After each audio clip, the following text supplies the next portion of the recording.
اگر آپ پاکستان کے ان خوش نصیب لوگوں میں سے ہیں جن کے پاس اپنی سواری ہے تو اس بات کے روشن امکان ہے کہ آپ کو ٹریفک پولیس نے کبھی نہ کبھی روکا ہوگا یا ان قریب وہ آپ کو روکیں گے۔ وجہ یہ ہے کہ ٹریفک پولیس آپ کی حفاظت کے لیے ہے، اس لیے آپ کو چاہیے کہ آپ ان کے ساتھ بھرپور تعاون کریں اور اخلاق سے پیش آئیں۔ تاہم اس کے ساتھ ساتھ یہ بھی ضروری ہے کہ آپ اپنے حقوق اور ذمہ داریوں سے بھی آگاہ ہوں۔ جب آپ گاڑی پر سوار ہونے لگیں تو اس بات کو یقینی بنائیں کہ آپ کے پاس اپنا شناختی کارڈ، لائسنس اور گاڑی کے کاغذات موجود ہوں۔ اس کے ساتھ ساتھ ایک گاڑی والے کے لیے سیٹ بیلٹ باندھنا اور موٹر سائیکل والے کے لیے ہیلمٹ کا پہننا ضروری ہے۔ اس کے ساتھ ساتھ گاڑی کے سامنے والی اور پیچھے والی لائٹس اور اشارہ جات کا بھی صحیح ہونا ضروری ہے، کیونکہ ایسا نہ ہونے پر آپ کا چلان ہو سکتا ہے۔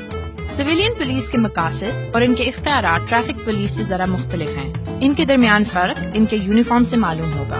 سویلین پولیس کا یونیفارم کالا اور خاکی رنگ کا ہے، مگر پنجاب میں اب سبز رنگ کا ہے، اور ٹریفک پولیس کا ہلکا نیلا اور کبھی کبھی سفید بھی ہوتا ہے۔ سویلین پولیس چاہے تو آپ کی اور سواری کی تلاشی لے سکتی ہے، مبادا آپ کے پاس کوئی غیر قانونی اسلحہ، منشیات اور دیگر اشیاء ہوں۔ اس کے علاوہ آپ سے آپ کا شناختی کارڈ اور گاڑی کے کاغذات طلب کر سکتے ہیں تاکہ معلوم ہو سکے کہ گاڑی چوری شدہ تو نہیں، اور اگر آپ نے مہیا نہ کیے تو وہ آپ کو گرفتار کر سکتے ہیں اور آپ کی گاڑی کو ضبط کر سکتے ہیں۔ ناظرین، آپ کے علم میں ہونا چاہیے کہ سویلین پولیس آپ سے لائسنس کا تقاضا نہیں کر سکتی اور نہ یہ اس کے اختیار میں ہے۔ وہ آپ کو گرفتار تو کر سکتی ہے، مگر جرمانہ عائد کرنے کی وہ مجاز نہیں ہے۔ اگر وہ ایسا کرے تو آپ کو انکار کرنے کا حق ہے۔ لائسنس کا تقاضا کرنا ٹریفک پولیس کا کام ہے۔ انہیں اختیار دیا گیا ہے کہ لائسنس نہ ہونے کی صورت میں آپ پر جرمانہ عائد کرے، جسے گورنمنٹ کے بینک میں جمع کرانا ہوگا۔ یاد رہے، اگر یہ جرمانہ بینک کی بجائے ٹریفک پولیس کو ہی جمع کروایا تو یہ قانون کی خلاف ورزی ہوگی۔ تاہم ٹریفک پولیس آپ کو گرفتار نہیں کر سکتی، آپ کی گاڑی کی تلاشی نہیں لے سکتی اور نہ ہی گاڑی ضبط کر سکتی ہے۔ موٹر وہیکل آرڈیننس کے آرٹیکل 113 کے مطابق ایک ٹریفک پولیس والا ان چند صورتوں میں بغیر وارنٹ کے گرفتار کر سکتا ہے۔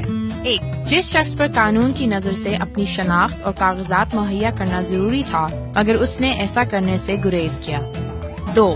جو شخص ٹریفک سے متعلقہ جرائم میں سے کسی جرم کا مرتکب پایا گیا اور پولیس کو یہ شبہ ہے کہ اگر اسے گرفتار نہ کیا گیا تو بھاگ جائے گا، قانون کی نظر میں ایسے شخص کو بھی گرفتار کیا جا سکتا ہے۔ 3. جہاں ٹریفک پولیس کو بغیر وارنٹ کے گرفتار کرنے کا حق ہے، وہاں ان کے پاس یہ بھی حق ہے کہ وہ ایک مخصوص مدت کے لیے گاڑی کو بھی ضبط کر لیں۔ 4. آرٹیکل 23 کے مطابق ایک گاڑی کو صرف اس وقت استعمال کیا جا سکتا ہے جب اس کی رجسٹریشن ہو چکی ہو اور اس پر نمبر پلیٹ چسپاں ہو۔ اسی طرح سے ٹرانسپورٹ کی گاڑیوں کے لیے ضروری ہے کہ ان کے پاس روڈ پرمٹس ہوں۔ اگر ایسا نہ ہوا تو ٹریفک پولیس کے پاس آرٹیکل 115 کے مطابق گاڑی کو ضبط کرنے کا حق ہے۔ 5. تعزیرات پاکستان کی دفعہ 279 کے مطابق غیر محتاط انداز سے گاڑی چلانا جرم ہے۔ اگر پولیس کو یہ لگے کہ آپ کی ڈرائیونگ سے کسی کی جان یا مال کو نقصان پہنچ سکتا ہے تو وہ آپ کے خلاف پرچہ کٹوا سکتے ہیں اور آپ کو گرفتار بھی کر سکتے ہیں۔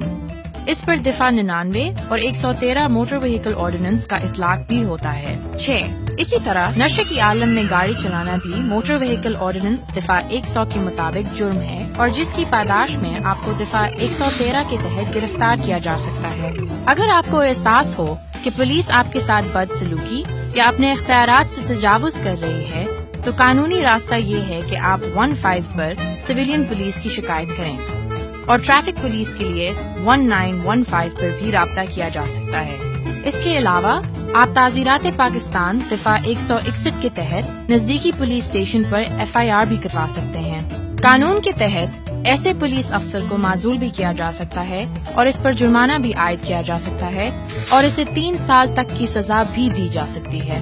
پاکستان کا موجودہ معاشرہ اپنی دستوری حقوق اور ذمہ داریوں سے نابلد ہے، جس کا نقصان یہ ہے کہ وہ استحصال کا شکار ہو جاتا ہے۔ اپنے حقوق جاننے سے یہ شہری اپنے آپ کو استحصال سے بچا سکتے ہیں۔ یاد رکھیے، ایک باخبر شہری ایک با اختیار شہری ہوتا ہے۔